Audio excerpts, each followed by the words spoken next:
भगवान श्री कृष्ण कहते हैं, खुद पर ध्यान दो, लोगों पर नहीं। इस वीडियो को ध्यान से सुनो, जिंदगी बदल जाएगी। एक बात हमेशा याद रखना, किसी के सामने गिड़गिड़ने से ना मोहब्बत मिलती है ना इज्जत। इसलिए अपने स्वाभिमान को जिंदा रखो। कोई अगर आपकी किस्मत में होगा तो वो आपके पास खुद भी चलकर आएगा। पहला, स्वभाव। अगर आपके स्वभाव में अच्छाई, विनम्रता और गुण है तो आपका भाग्य चमकेगा। अगर आपका स्वभाव क्रोधी है, आलसी है, तो आपका भाग्य बिगड़ना अनिवार्य है।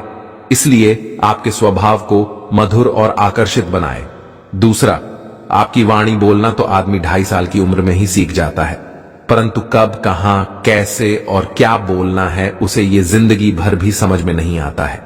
जिसे ये बोलना आ गया कि कब, कहां और कितना बोलना चाहिए, समझ लो उसे सफल होने के लिए कोई नहीं रोक सकता। जो व्यक्ति आपके मन को काबू में कर सकता है वो जिंदगी में कुछ भी कर सकता है। इंसान की इच्छा ई पर सब खामोश रहते हैं, लेकिन चर्चा अगर उसकी बुराई पर हो तो गूंगे भी बोल पड़ते हैं। श्री कृष्ण कहते हैं, तुम्हारे बीते हुए कल को तो मैं ठीक नहीं कर सकता, लेकिन तुम्हारे वर्तमान में अगर तुम्हें अच्छा कर्म करोगे तो मैं तुम्हारे आने वाला कल जरूर उजागर करूंगा। आज के जमाने में कोई अपना नहीं होता है, सिर्फ लोग तब तक साथ देते हैं जब तक उनका स्वार्थ होता है। अगर कोई अकेला है तो इसका मतलब यह नहीं कि उसे कोई पसंद नहीं करता, बल्कि वह अकेला इसलिए है उसने दुनिया की औकात देखी है। लोगों को परखने की आदत डालो। जैसे हर चमकती चीज सोना नहीं होती है, वैसे ही हर अच्छा दिखने वाला इंसान सच्चा नहीं हो। अकेले रहने का मजा ही अलग है। ना किसी की जरूरत और ना किसी से उम्मीद। सफाई वहां देना चाहिए जहां उसे सुनना और समझने वाला एक खुला दिमाग हो। मेहनत एक ऐसी चाबी है जो बंद भाग्य के दरवाजे को भी खोल देती है। डाली से गिरते हुए पत्तों ने क्या खूब कहा है कि अगर बोझ बन जाओगे तो अपने ही तुम्हें गिरा देंगे। क्रोध को प्यार से, बुराई को अच्छाई से, स्वार्थी को उदारता से और झूठे व्यक्ति को सच्चाई से जीता जा सकता है। जिस तरह समुद्र के खारे पानी को गर्म करने के बाद नमक के कण दिखाई देते हैं, ठीक उसी तरह से जब हम ध्यान, भक्ति और तप करते हैं तब हमें भगवान के दर्शन होते हैं। इसके लिए हमें हमारी बुराइयों को छोड़ना पड़ता है, तभी हम ईश्वर को प्राप्त कर सकते हैं। अगर आपको बहुत सारे परेशानियों से गुजरना पड़ रहा है तो आप खुश हो जाएं, क्योंकि भगवान की नजर आप पर है। देर से ही सही, लेकिन वो आपकी जरूर सुनेंगे। इंसान का भाग्य उन्हीं के कर्मों का फल होता है जो उसने अतीत में किए हैं। इसी तरह वो लोग जो आज कर्म कर रहे हैं वह उनके आने वाले कल का निर्धारण करते हैं। भगवान बोलते हैं, तू करता वही है जो तू चाहता है, पर होता वही है जो मैं चाहता हूं, तो तू कर वही जो मैं चाहता हूं, फिर होगा वही जो तू चाहता है। अतीत को बदला जा सकता है, वर्तमान से बचा नहीं जा सकता, लेकिन केवल भविष्य को संवारने का कार्य ही वर्तमान में किया जा सकता है। क्या फर्क पड़ता है हमारे पास कितने लाख, कितने करोड़, कितनी गाड़ियां और कितने घर हैं? खानी तो बस 2 वक्त की रोटी, जीनी तो बस एक ही जिंदगी है। फर्क सिर्फ इस बात से पड़ता है कि हमने कितने पल खुशी से बिताए, कितनों की खुशी की वजह हम बन पाए। सुख दुख एक सिक्के के 2 पहलू। जहां सुख होगा वहां दुख भी होगा, और जहां दुख होगा वहां सुख भी होगा। इसलिए सुख दुख के बारे में बिना सोचे निरंतर अपने लक्ष्य को प्राप्त करने के लिए प्रयास करते रहना चाहिए। बस खुद को आगे ले जाने की इजाजत पालो। कभी हार ना मानने की आदत ही एक दिन जीतने की आदत बन जाती है।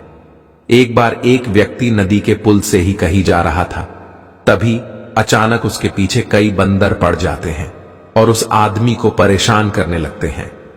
वो आदमी अपने आप को बचाने के लिए उन बंदरों से दूर भागने की कोशिश करता है। तभी सामने से एक आदमी आकर उस आदमी को कहता है कि तुम इन बंदरों से मत डरो, तुम जितना इन बंदरों से डरोगे वह तुम्हें उतना ही डराएंगे, तुम इनका डटकर सामना करो। तो वो आदमी उन बंदरों का सामना करने के लिए उनकी तरफ देखता है और उन बंदरों की आंखों में आंखें डालकर चिल्लाने लगता है, और सभी बंदर वहां से भाग जाते हैं। हमारे जीवन में भी नकारात्मक विचार इस बंदर की तरह है। जितना हम इन बंदरों से डरेंगे उतना ही पीछा हमारा करेंगे, और जैसे ही हम इनका डटकर मुकाबला करेंगे मैं भाग जाएंगे। सिर्फ दो ही चीज मनुष्य के भाग्य का निर्माण करती है, पिता से बड़ा कोई सलाहकार नहीं, मां की छांव से बड़ी कोई दुनिया नहीं, भाई से अच्छा कोई भागीदार नहीं, और बहन से बड़ा कोई शुभ चिंतक नहीं। इस मतलब ये दुनिया से कोई मतलब ना रखो, और मतलब रखना है तो अपने मतलब से मतलब रखो। अगर तुम्हारे घर आग लग जाए तो लोग स्वानुभूति प्रकट करने आते हैं, वह कहते हैं बहुत बुरा हो। और अगर तुम्हारा घर बड़ा हो जाए, एक और मंजिल बन जाए, तो कोई तुम्हें बधाई देने के लिए नहीं आता।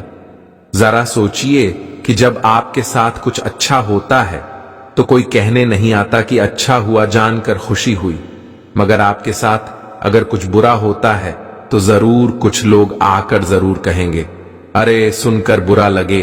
अगर जब वो कहते हैं कि अरे बहुत बुरा हुआ, तब तुम जानोगे, क्योंकि वह तो सिर्फ मजे ले रहे थे दुआएं मांगने से। किसका भला होता है? मिलता तो वही है जो हमने बोया होता है। तुम नीचे गिर के देखो, कोई भी नहीं आएगा उठाने।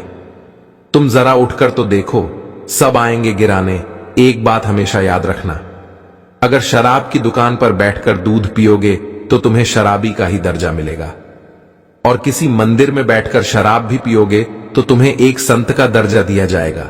इसलिए आप किसके साथ उठते बैठते हो यह बहुत मायने रखता है। जब एक इंसान का भगवान पे शक नहीं हक हो जाता है तो मत पूछो फिर कैसा कैसा चमत्कार हो जाता है। जो अब तक नहीं हुआ वही हो जाता है। बन के रोशनी वो सारा अंधेरा दूर हो जाता है। जो भीड़ में चलते हैं वह भीड़ में कहीं खो जाते हैं जो अकेले चलते हैं। इतिहास वही बनाते हैं, इतिहास गवाह है। अकेले चलने वाले के पीछे ही भीड़ खड़ी होती है। एक बार एक संत के पास दो तोते थे। एक दिन एक आदमी उस संत के घर आया। दोनों तोते अलग अलग पिंजरे में बंद। जैसे ही उस आदमी ने उस संत के घर में प्रवेश किया तो एक तोते ने बोला, राम राम, आपका स्वागत है, आइए बैठिए। उसको देखकर बहुत खुशी हुई। ये सुनकर उस आदमी को बहुत अच्छा लगा। अरे वाह, ये तो कितना मीठा बोल रहा है। फिर उस आदमी ने दूसरे तोते की तरफ देखा। उस तोते ने उस आदमी को इतनी गालियां बकी, इतनी गालियां बकी कि उसको मारो पीटो लूटो। ये सुनकर उस आदमी ने उसे संत से कहा कि अरे संत जी, ये क्या मामला है? एक तोता गालियां बक रहा है और दूसरा तोता इतना मीठा बोल रहा है। आइए, स्वागत है, ऐसे मीठे मीठे शब्द बोल रहा है। संत ने कहा, मैंने इन तोतों से एक जिंदगी का पाठ पढ़ा है। जब ये दोनों तोते पैदा हुए थे तब मैंने एक तोते को डाकू को भेज दिया था और दूसरे तोते को एक साधु के यहां भेज दिया। जो तोता साधु के घर पर चला गया वह कहता है राम राम, आपका स्वागत है, और जो तोता डाकू के घर पर पला बड़ा मैं कहता है मारो पीटो काटो लूटो। तोता एक ही है परंतु अलग अलग पर्यावरण में पले हैं। इसलिए यह बहुत ही महत्वपूर्ण है कि जीवन में हम किसके साथ उठते बैठते हैं हमारे जीवन पर बहुत प्रभाव डालता है। अपने आप पर विश्वास करो। तुम्हारे अंदर कुछ ऐसा है जो हर बाधा से बड़ा है। बदल जाओ वक्त के साथ, या फिर वक्त को बदलना सीखो। मजबूरियों को मत कोसो, हर हाल में चलना सीखो। दिखावे से तो केवल लोगों को खुशियां दी जा सकती है, भगवान तो केवल नियत देखते हैं। हम आशा करते हैं कि दोस्तों आप लोगों को ही वीडियो पसंद आई होगी। तुम पानी जैसे बनो जो अपना रास्ता खुद बनाता है। पत्थर जैसे ना बनो जो दूसरों का रास्ता भी रोक लेता है। असली बड़ा आदमी वो होता है जिससे मिलने के बाद कोई खुद को छोटा ना महसूस करे।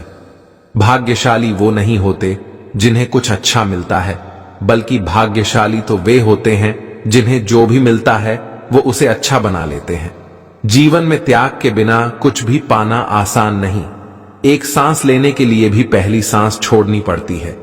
टूटी हुई चीजें सबसे ज्यादा तकलीफ देती हैं, जैसे भरोसा, दिल, नींद और सबसे उम्मीद हाल पूछ लेने से कौन से हाल ठीक हो जाते हैं। बस तसल्ली हो जाती है कि इस भीड़ भरी दुनिया में कोई अपना भी है। जिस दिन हमारा मन परमात्मा को याद करने और उसमें दिलचस्पी लेना शुरू कर देता है, उस दिन से हमारी परेशानियां भी हमने दिलचस्पी लेना बंद कर देते हैं। इंसान कुछ गलत करके सबकी नजरों में धूल झोंक सकता है, लेकिन भगवान सबका हिसाब रखता है। हौसले भी किसी हकीम से कम नहीं होते। हर तकलीफ में ताकत की दवा देते हैं। संभाल कर रखी हुई चीज और ध्यान से सुनी हुई बात कभी ना कभी काम आ ही जाती है। जीवन में कठिनाइयां हमें बर्बाद करने नहीं आती, बल्कि यह हमारे छुपे हुए सामर्थ्य और शक्तियां को बाहर निकालने में हमारी मदद करती है। कठिनाइयों को यह जान लेने दो कि आप उससे भी ज्यादा कठिन हो। जो आपका गुस्सा सहन करके भी आपका साथ दे, उससे ज्यादा प्यार आपको कोई और नहीं कर सकता। अपनी पीड़ा के लिए संसार को दोष मत दो, अपने मन को समझाओ। तुम्हारे मन का परिवर्तन ही तुम्हारे दुखों का अंत है। दिल साफ होगा तो हर गुनाह माफ होगा। हिसाब तुम्हारी कमाई का नहीं, तुम्हारे कर्मों का होगा। किसी से ज्यादा उम्मीद मत करना, क्योंकि जितना ज्यादा लगाव होता है उतना गहरा घाव होता है। जीवन जीने के लिए मौन आवश्यक है, परंतु बात जब मर्यादा की आती है तो शस्त्र उठाना अनिवार्य हो जाता है। संभाल कर रखी हुई चीज और ध्यान से सुनी गई बात कभी भी काम आ सकती है। बच्चा क्या खाएगा, क्या पिएगा, क्या पहनेगा, इसका ध्यान बच्चा नहीं, उसकी मां रखती है। वैसे ही हमें क्या देना है और क्या नहीं देना, इसका ध्यान स्वयं भगवान रखते हैं। हवा की तरह होती है मुसीबतें भी। कितनी भी खिड़कियां बंद कर लो, अंदर आ ही जाती है दूसरों को कष्ट। किसी ने क्या खूब कहा है, खुशियां आए जिंदगी में तो खा लेना, मिठाई समझकर, और गम आए तो वो भी खा लेना। दवाई समझकर अच्छे इंसान बिना एक बुराई होती है कि वो सबको अच्छा समझ लेता है। एक बात तो सच है कि एक हंसते हुए चेहरे के पीछे बहुत सारे दर्द छुपे होते हैं। लोग आपके साथ तब तक अच्छे रहेंगे जब तक उनका मतलब पूरा नहीं होता। तलवारों के जख्म तो फिर भी मिट जाते हैं, लेकिन बातों के जख्म हमेशा याद रहते हैं। झूठी कस्मों से इंसान कभी नहीं मरता, पर भरोसा जरूर मर जाता है। दोस्तों, इस वीडियो बस इतना ही। मिलते एक नई वीडियो के साथ।